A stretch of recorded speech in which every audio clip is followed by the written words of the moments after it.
All right, this is The Grass is Greener on WXRW 104.1 FM in Milwaukee. I am the host of the program, Gary Grass. With me is my co-host, Babette Gruneau.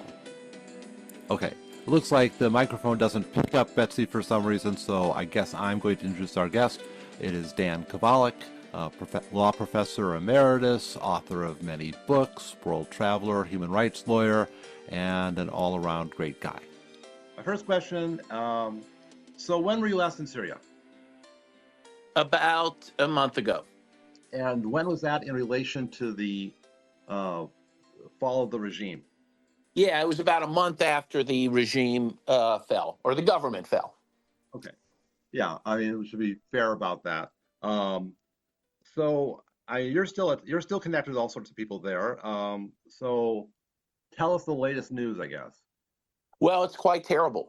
There is an active genocide that's happening, particularly in the coastal region of the country, in Latakia and Tartus, but elsewhere as well. The main target of the genocide are Alawites, but Christians as well. I've seen numbers as high as 10,000 people massacred. And I am in touch with people there. I have Alawite friends there, and they are in full-blown panic. I'll just give you one example. So when I was in Syria, I met a woman, an Alawite. Just before I met her, her friend, who was a professor at the university, was kidnapped. Also an Alawite, was kidnapped and murdered. There was an attempted kidnapping against this woman who I interviewed as well. She just barely escaped that. Well, she and I talk almost every day now. And yesterday, she wrote to me. She said, I wrote to my friend in Latakia last night, or I called my friend in Latakia last night, she told me. And a man answered the phone, and he said, your friend is dead. I killed her. And she kind of asked me, do you think that's true? Do you think she might be alive? I said, I hope so, And a couple hours later, she sent me a photo of her friend dead in her home with another woman dead next to her. So it is in an extreme situation. The government, the regime, let me call it the regime. It's not a legitimate government of HTS, which is just nothing but a renamed Al-Qaeda organization, is carrying out these genocidal massacres. Well, I mean, I think the distinction between HTS and Al-Qaeda is that I guess they broke away from Al-Qaeda because Al-Qaeda wanted to address the far enemy first, meaning the United States, whereas they wanted to address the near enemy, which means massacring everyone in the country that they're in. Well, yeah, actually, HTS, I don't think ever broke from Al-Qaeda. They broke from ISIS. They were united with ISIS. They broke from them. They're just a rebranded Al-Qaeda. That's all they are. And, and yes, and they're demonstrating, they have the wherewithal to carry out massacres against civilians, but they have not had any stomach, for example, for defending Syrian territory from Israel, who's taken over a lot of territory, or from Turkey, who's taken over a lot of territory. But they have tons of wherewithal to go and kill people on the streets and in their homes. So it's a disaster. I mean, I think anyone who's honest about this has to say that, again, this is a genocide. And by the way, I wrote to both the Russian and U.S. missions to the UN asking for emergency measures to be ordered to protect the Alawites. I actually was asked by the Alawite Association of the United States to be their legal counsel, and so I did that in my capacity. It's a terrible thing, and all these folks who are Alawites in the United States that are in this association, every single one of them have family back there, and every single one are just absolutely frightened. Especially, if they're in the coastal regions, they're really cut off. Like there's no escape out of there. Now, to their credit, the Russians, in one of their bases, I think it's the one in Tartus, if I'm not mistaken, could be the one in Latakia, but one of the ones on the coast, the Russians have opened up their base to Alawites to seek shelter there. They think about 7,000 Alawites have taken shelter there. By the way, a lot of your listeners may not know what an Alawite is. Yeah, I was thinking that myself. Alawites are a brand of Shia Muslim. They are closer to, genealogically, or well, actually, they're an ethno-religious group, right? They're not just simply, a subset of Shia. Yes, I believe that's the case. And what they're the most permissive brand of Islam that I know of. They drink alcohol, in fact, use wine in their religious ceremonies. The women do not wear head covering. Um, and this is greatly offensive to the people who've taken power because they are, they practice, well, I don't know, practice, but they adhere to a extreme form of Islam called Wahhabism, which the Saudis have you know, Promoted and um, supported and helped export. yeah, and it is a extremist. Many Muslims, by the way, would say they're not even true Muslims, but in Hmm. any case, it's an extreme form of religious fanaticism in which they believe they are justified in killing all infidels, including and especially the Alawites, who they see as particularly pernicious because of, for example, because they drink alcohol. And so they're actually tougher on the Alawites than they are even on the Christians, who they view as mere infidels. But the Alawites they view as apostates Hmm. and or heretics. I always forget the difference. But in any case, and in fact, during the armed conflict between the these radical groups and Assad, the battle cry of these groups was Alawites to the grave, Christians to Beirut. So they wanted to oust the Christians but kill the Alawites. And that's what they're doing now, although they are killing Christians. In fact, I saw a video of a Christian literally crucified. Um, so Yeah. it's an awful thing. This is totally predictable. These are the people the United States supported, Obama in particular. When Tulsi Gabbard has said that, she's been vilified, but she's right. In fact, you can go see newspaper articles where at some point he said the Free Syrian Army is now, the government we recognize in Syria. This was back in the 2000, I don't know, 14, 15, 16 maybe.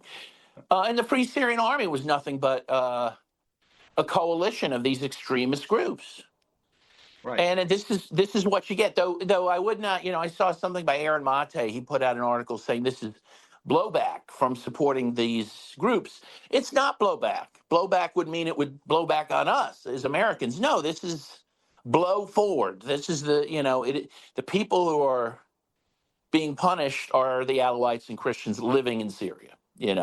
But this was totally predictable. And of course, you had all these Western so-called journalists who went to Syria after the fall of Assad, licking the boots of al-Jilani, the self-appointed president of Syria, and, because they're know-nothings and also mere scribes for the State Department. But this is what you get. Even at Democracy Now! Is as bad as any of them. I was gonna say they had a report, 70 of Assad regime remnants, die in clashes with the, and it's like clashes, Yeah, remnants, like clashes.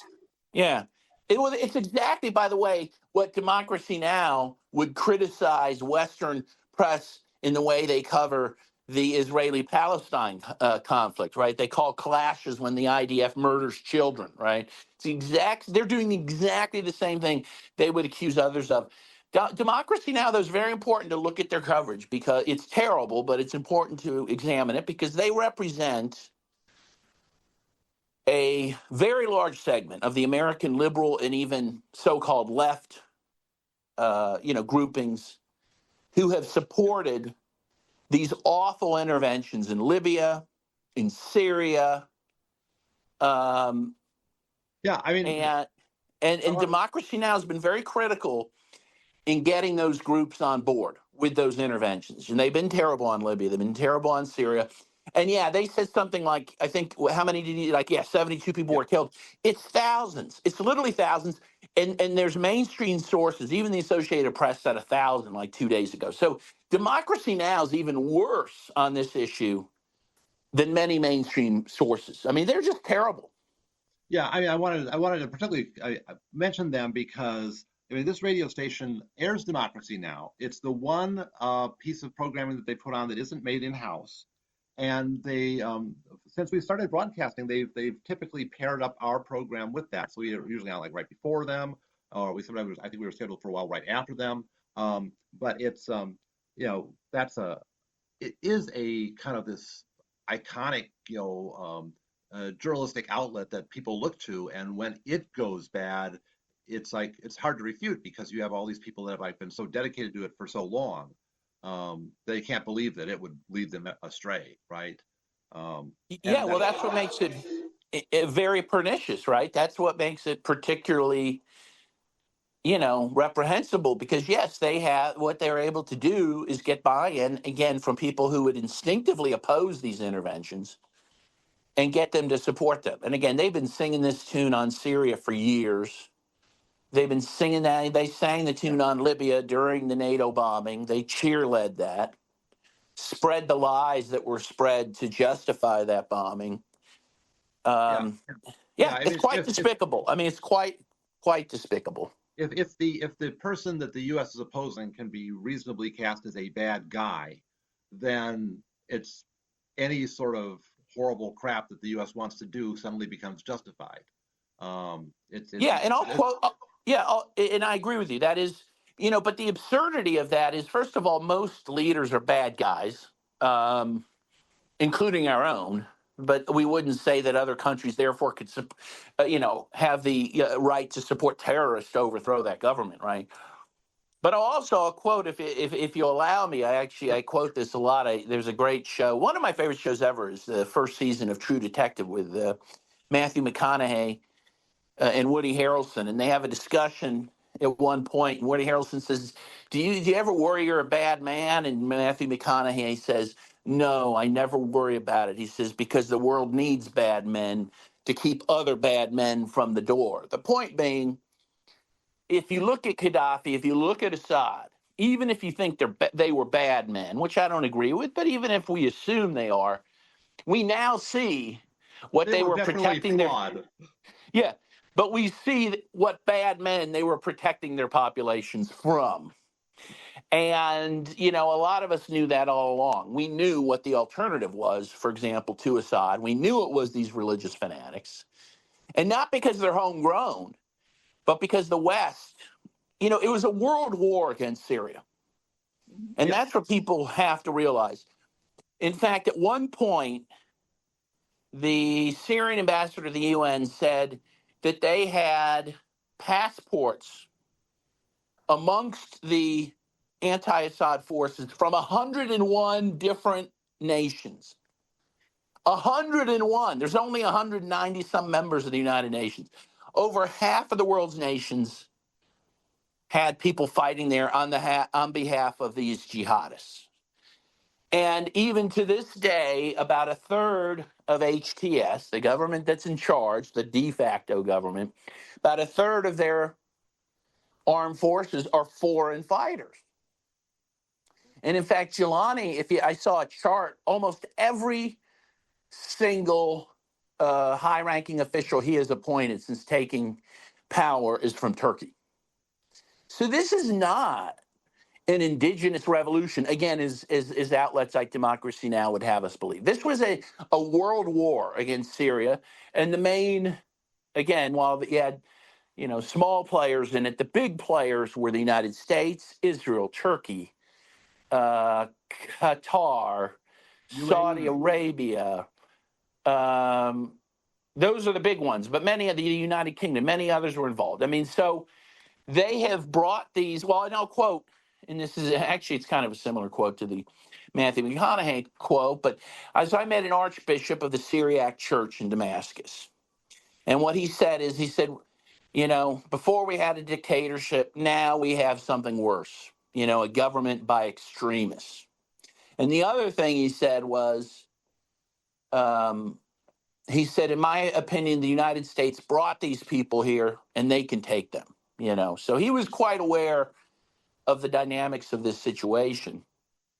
Um, and again, the other thing is, And again, Yep. this may not be what you want to focus on, but when you look at Assad and his father, and you look, particularly if you look at Assad, the son, Bashar al-Assad, first of all, by trade, he was an ophthalmologist. Yeah. Okay, he did not Yeah. want to be the leader. His brother was killed, I think, in a car accident, and so he reluctantly took over. He actually engaged in a very substantial liberalization process in Syria. He wanted to be friends with the West. He was opening up the country in 2010, the year before the troubles started. And who knows? Here's the thing, and Noam Chomsky points this out, Michael Parenti, but it doesn't take a genius to point out that we don't know what Syria would look like today without this horrible intervention, right? In the Right. end, yes, Assad and the Syrian military took on tactics that were not so great in order to fight these brutal jihadists, okay? If they had not had to do that, God knows where they'd be today. The same thing with Gaddafi. At the time he was overthrown, he was working with the West. His son, Saif Yeah. Gaddafi, was actually working with the International Democratic Institute to create a constitution for Libya. Again, what would Libya look like today had that process been allowed to happen?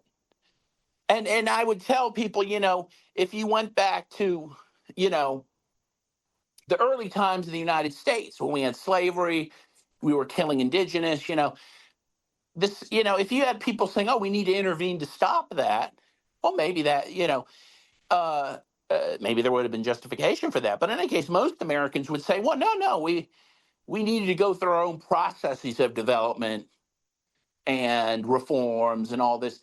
The point is, we look at these countries in a snapshot and decide, oh, we're not going to let them develop the way they want to develop, even though our development was quite ugly Yeah. in truth. Yeah. And one thing I think we mentioned this when you were talking with us last time about Lebanon. I mean, Lebanon being this incredibly historic, important, civilized, just this gem. Beirut particularly being this gem in terms of being the home of the first law school and all this other stuff. Syria is likewise this incredibly important, beautiful, historical, very well developed in many ways, very liberal, sophisticated, cosmopolitan place. And all we've ever heard about it for the last 10 years of media is Assad dropping barrel bombs on people and whatever. And this is our entire image of Syria, unless you know someone Syrian, is completely distorted to just this, right?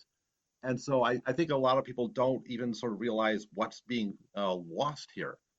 No, of course, Syria, and by the way, in 2010, Syria had 8 to 10 million tourists.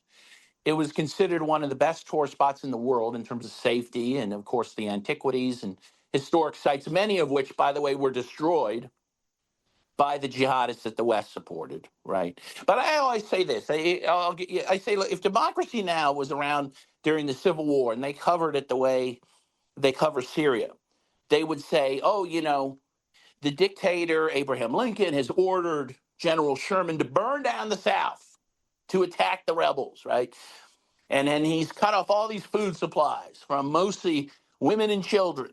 And again, he's burned whole swaths of the South, including Atlanta, down to the ground. And this shows what a horrible dictator he is, and why France and other countries should intervene to overthrow Abraham Lincoln. Now, that would be an absurd conclusion to draw, though the facts would not be totally untrue that he No. did those things. But that is not the full extent or the full picture of what Lincoln was about, nor what the rebels were about and what Lincoln was fighting, right? But that is exactly the type of coverage you get regarding Syria or Libya. It's nonsensical coverage, but if you don't know better, you will be swayed by it. Did you hear that? No, I did not. That was her. She was speaking very loudly, but she's going to ask me the questions I'm going to ask you. So All right. yeah, there's one of the things after this whole debacle occurred, right, where this really extreme government of head choppers came in, you had, the initial reaction among a lot of people was, hooray, Assad is gone, yay, yay, everything's going to be good now. And then, you look at it, now, and you say, well, this is exactly what all of the people like us um, have been more or less predicting and warning against, that we'd much rather have Assad there than have this group of people who are just utterly extreme, brutal, genocidal, elevated to that position in the country. And it's just, I mean, I have almost no words for this. I agree with you. I mean, it's so, first of all, it's sad, it's terrifying, but it's also anger provoking because we warned against this. A lot of people warned against this. We knew this is what would happen.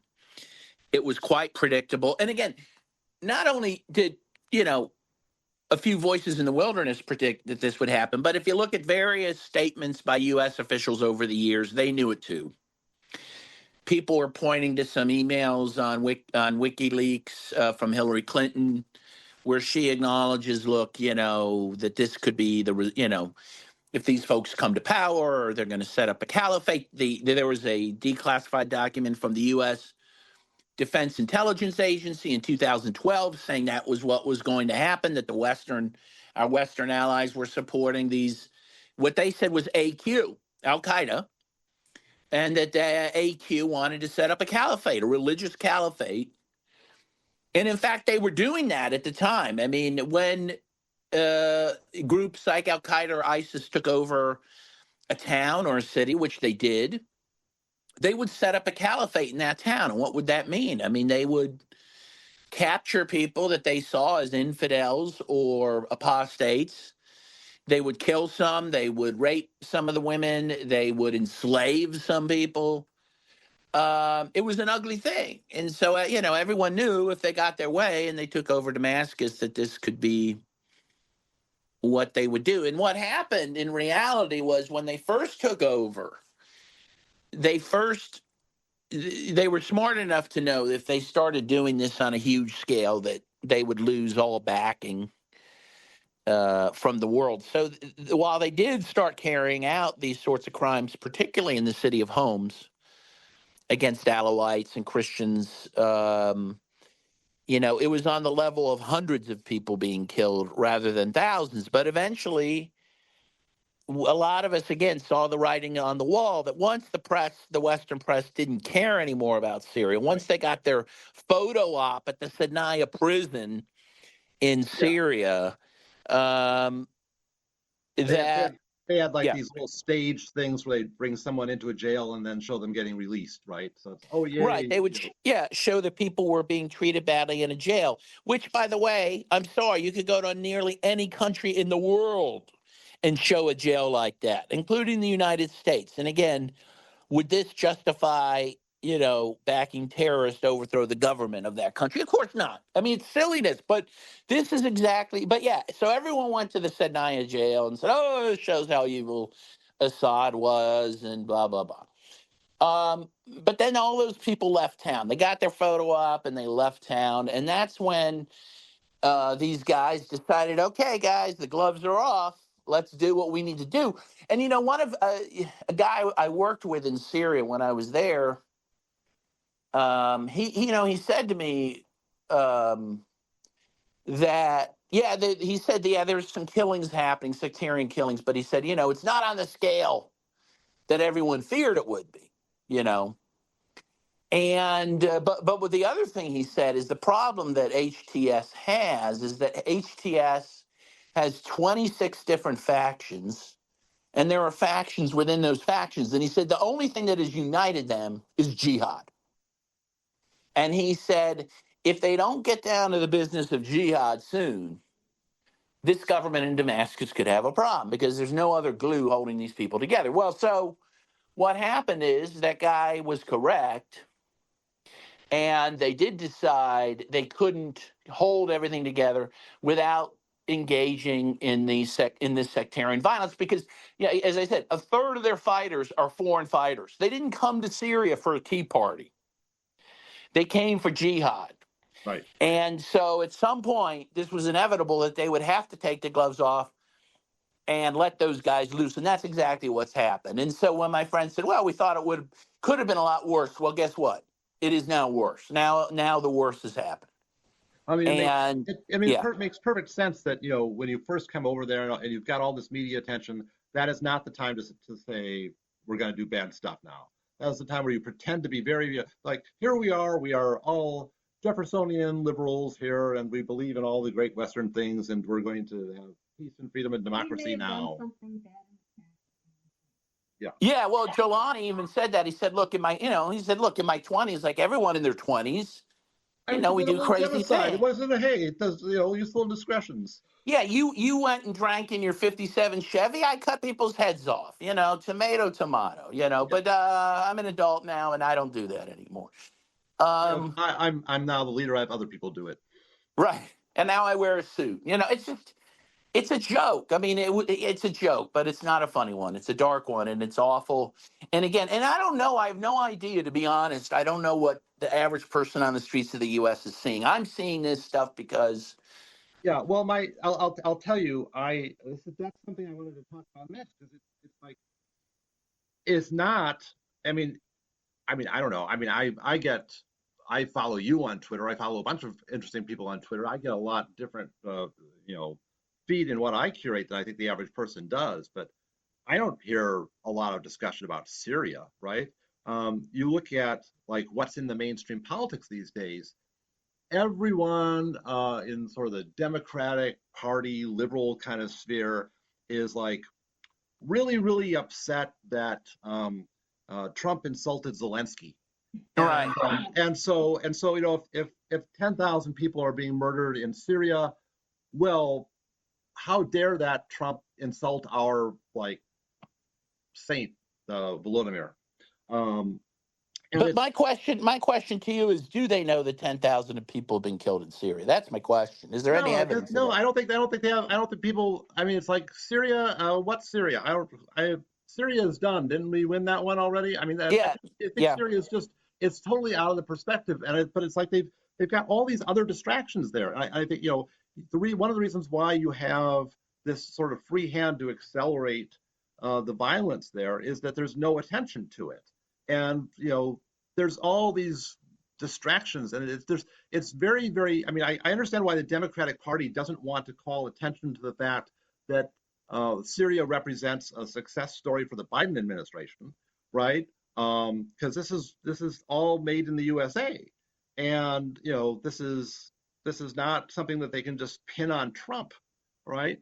So it's not a good thing for them to push, but it's something that if they cared about humanity, right, you'd be talking about this as, well, this is a crisis that needs to be dealt with, and what are we going to do about it, right? I mean, there's obviously an argument that says you've done enough already, right? But it's there are things that should be done, right? I think. Yeah, well, this is one instance that screams out for the UN to intervene, to send in peacekeepers,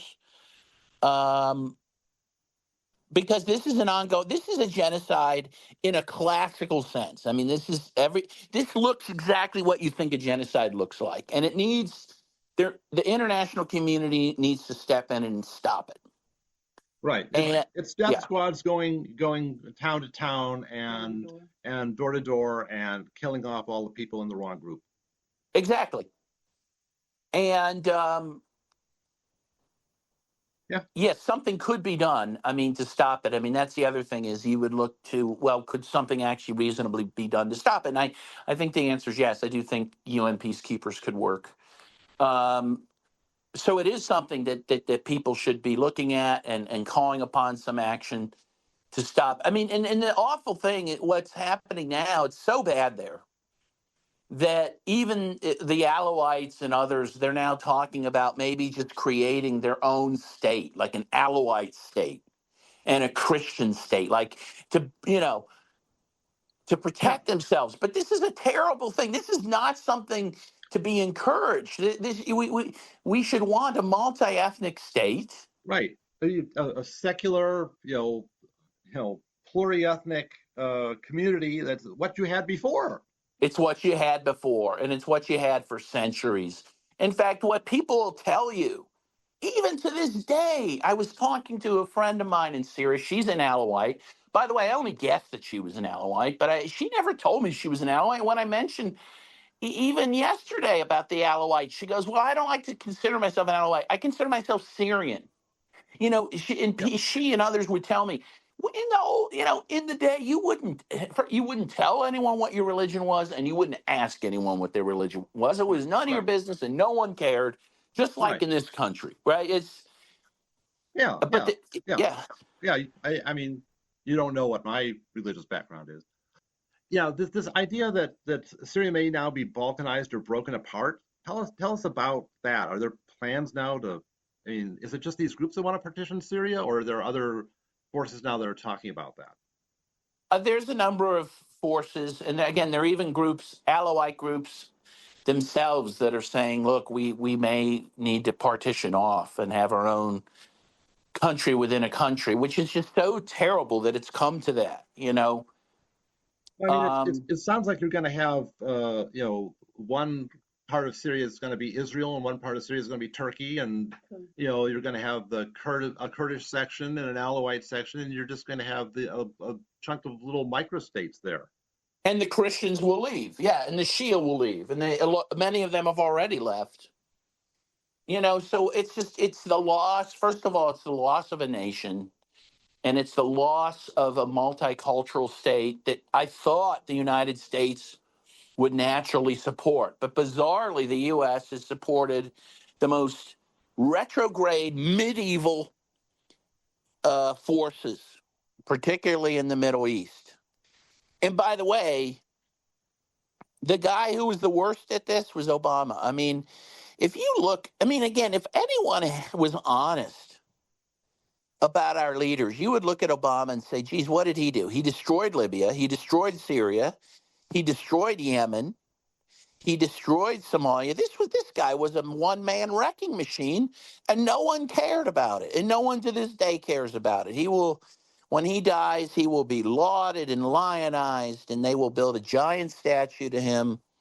And he was awful Yeah, I mean, they'll when talk it about came. normalizing with Cuba. They'll talk about the Iran nuclear deal, but they won't talk about how many Islamic countries were you bombing by the end, right? It was 7, 8. I mean, And that he left in complete chaos. I mean, again, Libya now is divided at least into two states run by two different warlords. It now has, we've talked about this, yeah, it now has slaves being sold in public markets, black slaves from sub-Saharan Africa. People are kidnapped and brought there, sold as slaves for $400 a piece. Syria looks like it's going to be balkanized. Somalia is now completely chaotic and ungovernable.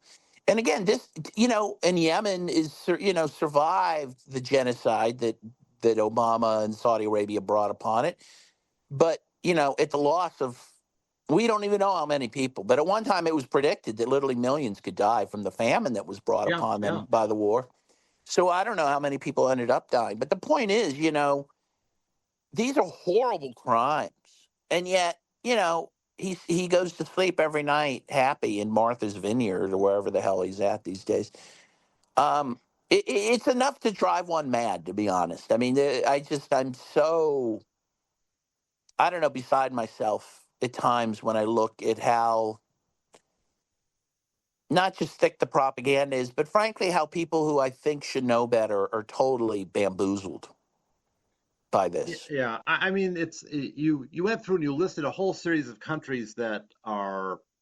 I mean, I don't think people think very much these days about Libya or Somalia or Yemen, and unfortunately, because Yemen's still a pretty big thing right now. I mean, everyone talks about Yemen is because of the blockade of the Red Sea, right? Right. Which gotta hand it to Ansar Allah for that.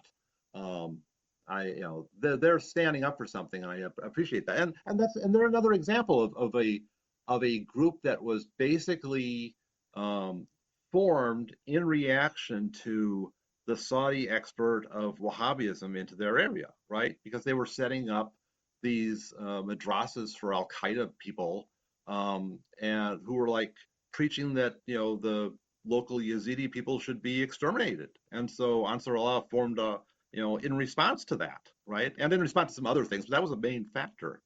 Um, Yeah, so and by the way, he seems to have pretty broad support amongst all the groups there. I mean, he's really united the country.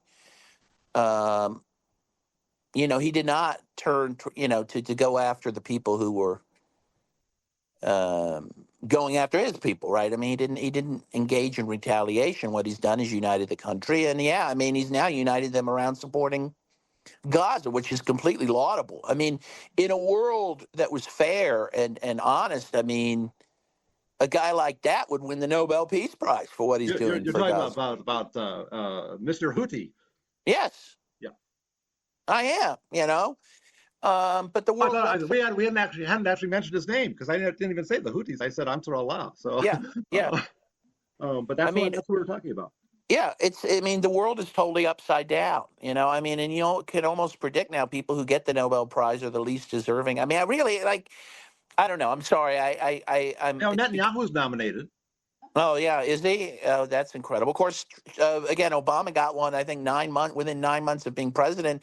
You know, um, it's incredible. He barely had even done anything. He got it was more or less a, you know, um, I He don't got know. yeah. Yeah, I It's don't know what to say about that. That was it was bizarre. thank you for not being named George W. Bush. Yeah, exactly, exactly. And I don't want to overly personalize it, but I just, when I was a young man in law school at Columbia Law School in the early '90s, seriously, I wanted to go into human rights.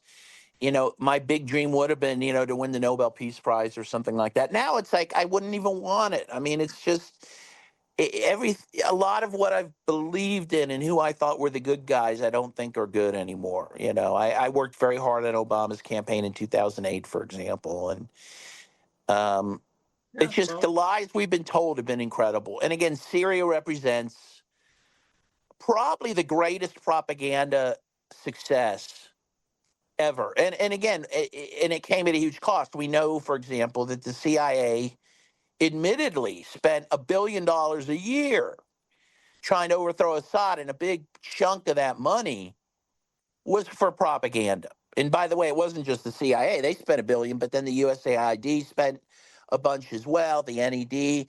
oh yeah, yeah. And then It- and there's all sorts of crying now about that those funding being interrupted by Trump.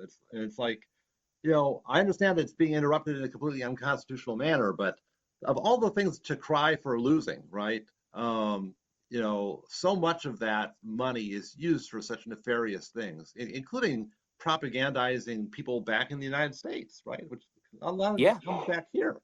Um, Well, yeah. No, that's absolutely right. And it's worked. It's worked quite well, and and so it's allowed these wars and interventions to happen. And again, now we see the fruits of them. One of the things I saw when I was, just over the last week, when thinking about this show, um, someone, commenting on the Russia-Ukraine, posted up a thing of all the different countries that Russia had invaded, right? And I mean, they listed a bunch of places that they took during World War II in order to fight Hitler. They mentioned, Crimea, Ukraine. They listed Chechnya twice, even though it's part of Russia. And the thing that really got me more than Afghanistan, more than any in the World War II ones, was Syria, which they listed. And it's like you realize, and maybe you didn't realize when this meme was put together, what was going to happen in Syria. But I think now you can tell that Russia was on the good guy's side in Syria. We were on the bad guy's side in Syria. Yeah, no, it's absolutely right. And the reason that Putin intervened to begin with the story is that he watched a couple times the video of Gaddafi being murdered, sodomized and murdered. I'm sure you've seen the video. It's quite grisly and upsetting. And Putin decided, I'm not going to let that happen in Syria.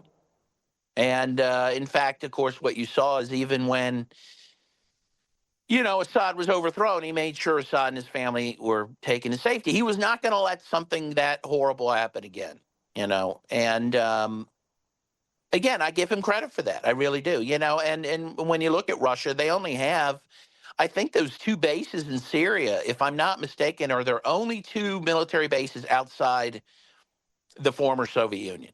They are not like the U.S. that has an 800 to 1,000 military bases around the world. Um, yeah. So again, the propaganda against Putin has been relentless. Though I think in the end, it has only worked for a small group, mostly of liberals in the United States. In fact, the latest polls show that most Americans, I think by far, do not see Russia as an enemy and actually want the war in Ukraine to end. I mean, so. Um, there's a case where I give credit to the independent and alternative press, which worked very hard to tell a different story about Putin and Russia and the Ukraine war, which was critical. I certainly did my best in that regard. I went to the Don, to Russia 5 times in the last 3 years, but there was a bunch of us that tried very hard to do that. So. One of the worst hit by that propaganda is actually just the peace community, right? Which has been so dominated by liberals that sometimes it's very difficult to tell whether they're actually advocating for peace positions or just Democratic Party positions. So, Well, it's absolutely right. And again, I think one of the worst things to happen in the peace movement was Barack Obama, because they were so enamored, liberals were so enamored with him, they really gave him a pass on all of his wars, right? There were virtually no protests against the war in Libya, against the war in Syria, and I think none against the war in Yemen. He got a totally free pass. And actually, we know that the CIA preferred Obama as the candidate because they knew he would be a great face of the U.S. empire, that he could get away with things that a Bush or a Trump could not get away with, right? So and it worked. It worked very well, as you say. The peace movement was largely co-opted. Thank goodness there is a certain, a decent level of protest around Palestine, which is great. But that it's pretty much limited to that, right? And there was also virtually no protest against the war in Ukraine as well. Yeah, yeah.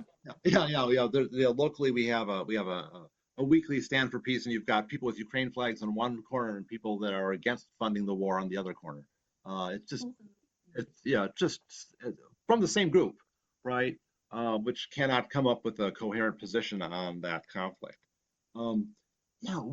There's someone was tweeting out, saying, look at all the if you look, there's this poll, a set of polls where they track Zelensky's popularity in the United States, right? And it just took this incredible dive after the meeting with Trump. And there's the liberal line is, oh, look at this whole how these people are just cheap and all Trump has to do is snap his fingers and they just all fall into line. This is so fascist. But my view of it is like, no, you've got this entire narrative, right, that's been very well argued and documented, and people like you have been putting it out and we've been putting it out, and it's like because it's founded in a lot of truth.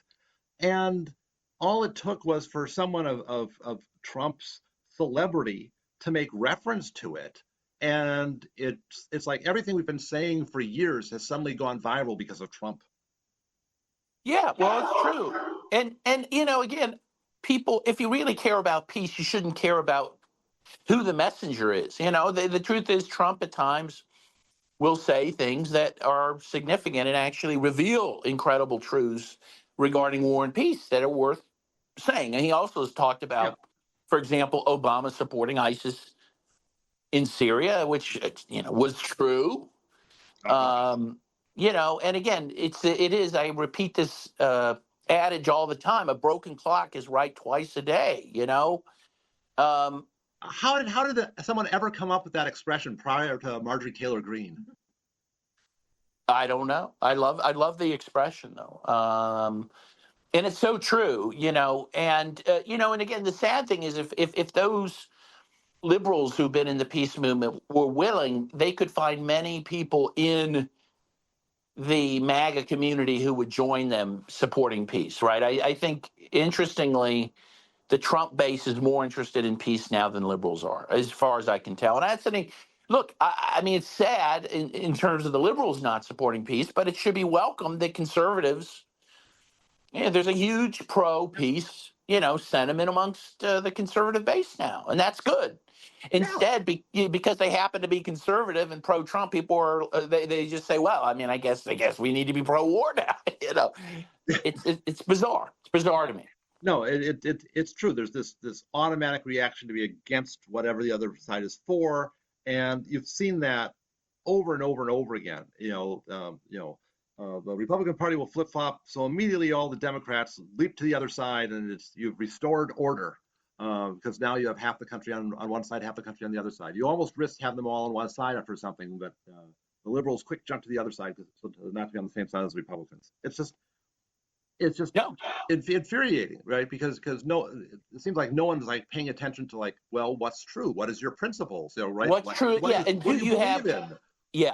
Yeah, and that is the issue, isn't it? I mean, people need to have principles, and principles don't change depending on who's in the White House. And that is what is really frustrating. Which means that there's a lot of people who just don't have principles, right? That it's just, if my team does it, it's fine. If your team does it, it's not fine. I mean, that's just silliness. So Yeah, I'm hoping that'll break down. I think, a lot of us work hard to break down those things, but.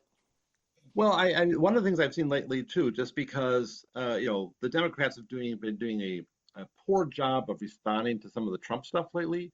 There's been a lot of drop off, at least anecdotally. I haven't seen surveys on it, but there's anecdotally lots of people are saying that they have lots of friends who have like all sort of like completely become radicalized lately because they've lost so much confidence in the Democratic Party because they're not really doing anything that they should be doing. And I think that's a good thing. I mean, It is a good thing. I mean, we need to rebuild.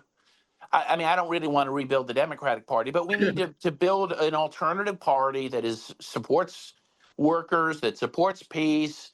I mean, one that may look like the old Democratic Party, under FDR or whatever, but but hasn't been the Democratic Party for quite a long time. Yeah. And either the Democratic Party needs to return to those values, or they need to leave the world stage, because they've lost all purpose. And that's why they lost the election to Trump. I mean, I heard one person say, and I think it's true, people decided to vote for Trump who at least supported something, right? Over the Democrats, who seemed to not have any platform, who seemed to have no ideas, and who seemed to offer nothing, and even if they didn't like what Trump was offering, he offered something. And, you can't be a party and have no, they basically have lost. They don't know who they are, and they don't know who they represent. And you're going to lose every time when that's your situation. Betsy says she thinks peace was a big part of the last election.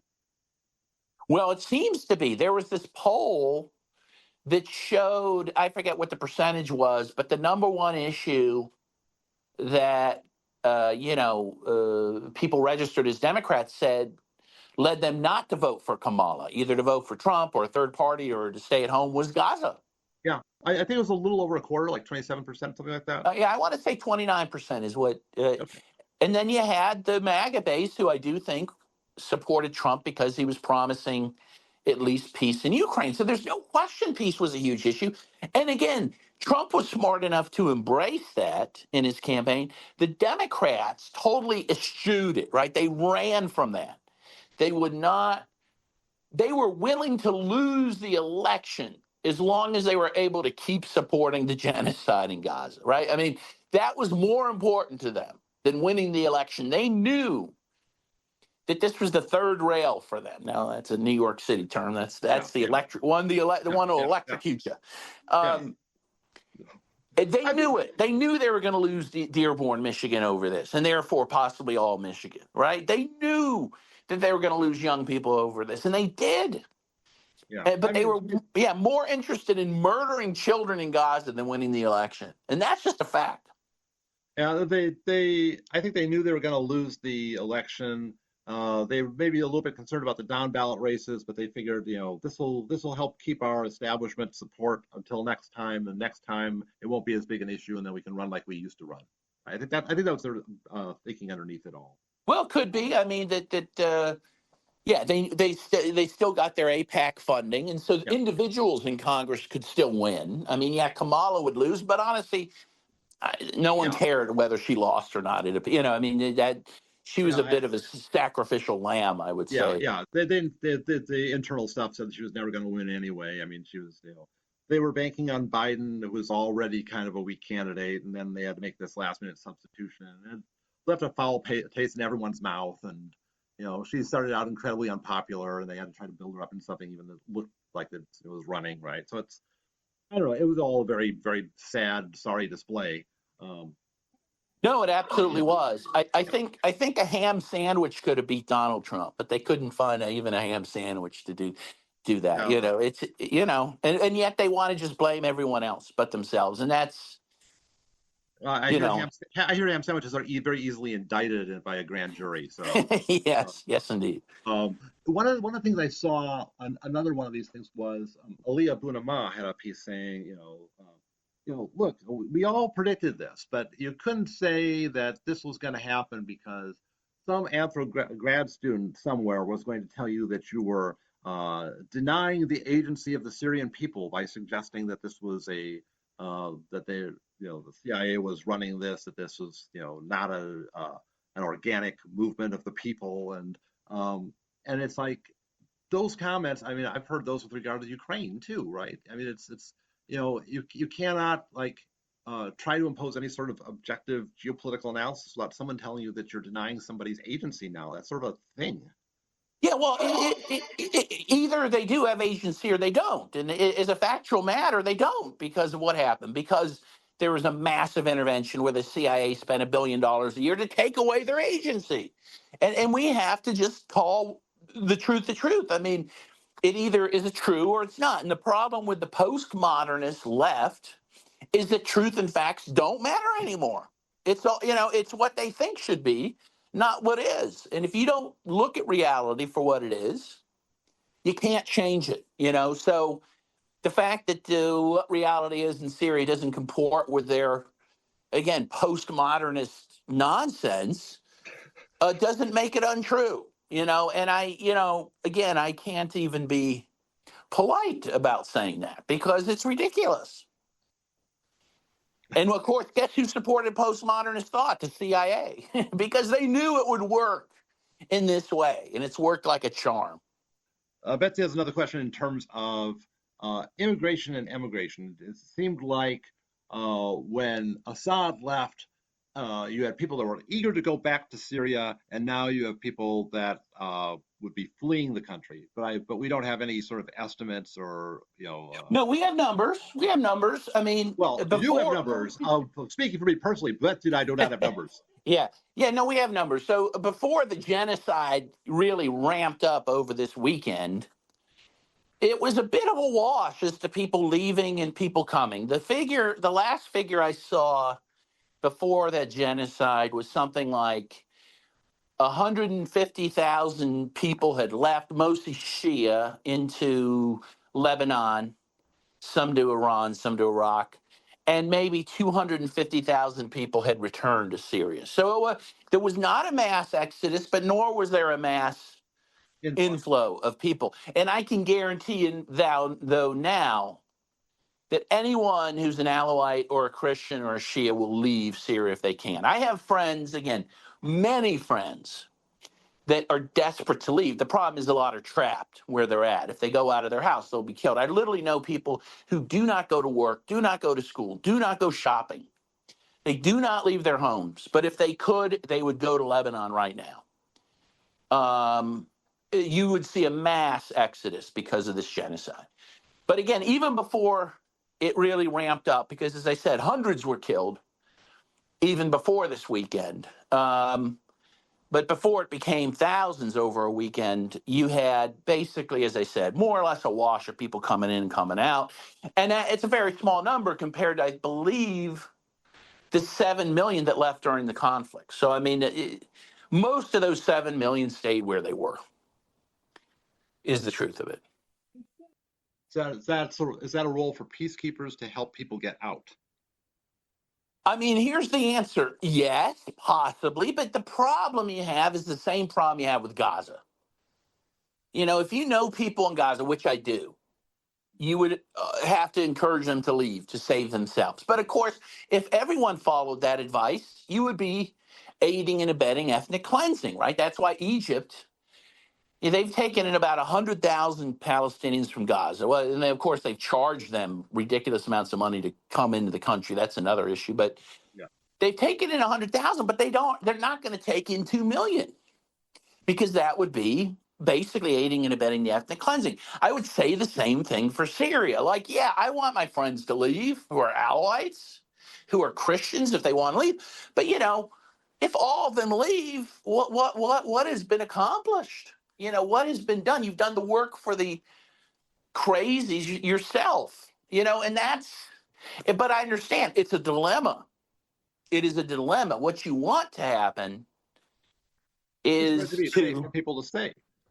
You want to protect. That's exactly right. Now, can that be done at this point? I don't know. I mean, and again, everyone I know is trying to get out, even most people anyway. I mean, again, I know some stalwarts who are very patriotic Syrians who say we're staying put. No matter what, we have a right to be here. God bless them. And that's the right view to take. But again, if someone wants out, they should be allowed to get out. I mean, Lebanon can't take any more refugees. They took in about 1.5 million Syrian refugees during the conflict. And again, very few of those people have gone back. So, you know, how many more people can Lebanon take? They only have 10 million people in the whole country. I mean, and they're poor to begin with. So where are all these people going to go? I mean, yeah, it's a desperate situation, no matter how you look at it. Well, I would like, I mean, honestly, if you ask me, well, how I want events to play out, I want, you know, a resistance to rise up and overthrow these people. I mean, these people need to go. Which I guess there is the beginnings of one now. There is. But it's very small, and we'll see. You know, we'll see what it amounts to. But these people need to go. They were brought again. I'll quote that archbishop again, the Syriac archbishop. The U.S. brought them there, and they can take them.